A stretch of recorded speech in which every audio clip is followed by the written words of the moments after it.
over the years of our development, we've had, we have to put a new team together. We had to put a new technology in place. We had to, do everything, buy desks and chairs and computers, and so it's this culture of everybody coming together, wanting to do something great, not having the tools yet to do it and to express themselves. So it was, it was kind of a long road. It took longer than I think anyone really thought to put all that together.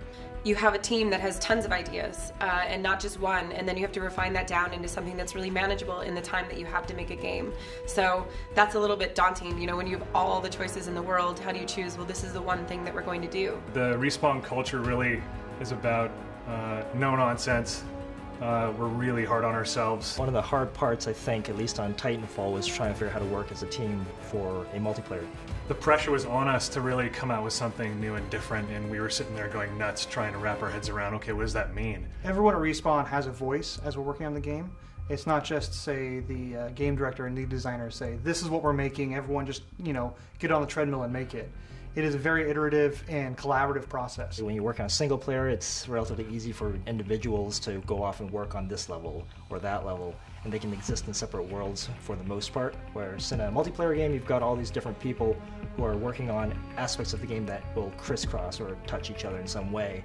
So if someone changes something here, it will affect someone else over here, and that can create a lot of tension. We have sometimes very heated arguments, and there's never any hurt feelings, there's never any repercussions for getting, passionate about anything. It is, we all know that we can together make something great. That extends out to when we do tests with outside people. Sometimes that's really hard to do because it's your baby, you've been working on it for a couple years, and some dude off the street comes in and tears it apart before it's not even done. But that's extremely crucial feedback, and we take all of it no matter where it comes from.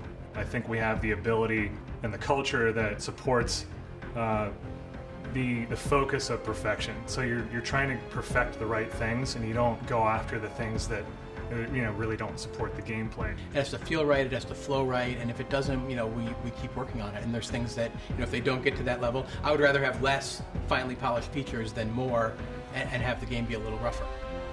I think there did come a time where we were, kind of coalesced everything into, like, okay, this is good, this is fun, and we saw the, kind of the seeds of what would become Titanfall. And so the first Titan, pre-viz was an actual maquette, a 1/6 scale doll that I had encased in a dive suit, and then we said, scratch that, why can't we make these really big and play with scale as well? But at the same time, here's the tricky part, we have to try and keep it not alienating to people who are used to playing first-person shooters, particular kind of first-person shooters. So we thought, how can we do that? So that was partly the problem of finding a new, larger design space, being able to create more exotic abilities and weapons and things like that. We could see the visual of a grunt next to a Titan and how powerful that could look, how powerful this giant can look, taking cover on a building.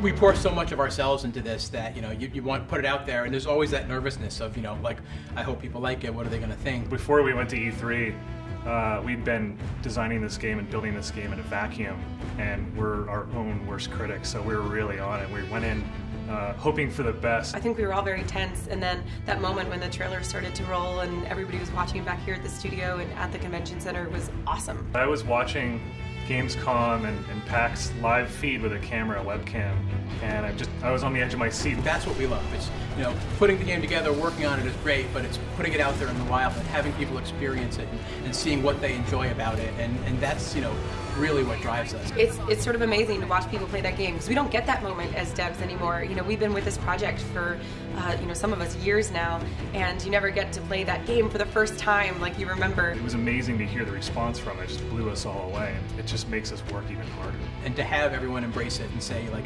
we understand, it's familiar, yet it kind of pushes the boundaries, and I get this, and I want more of it, and it's great for the team.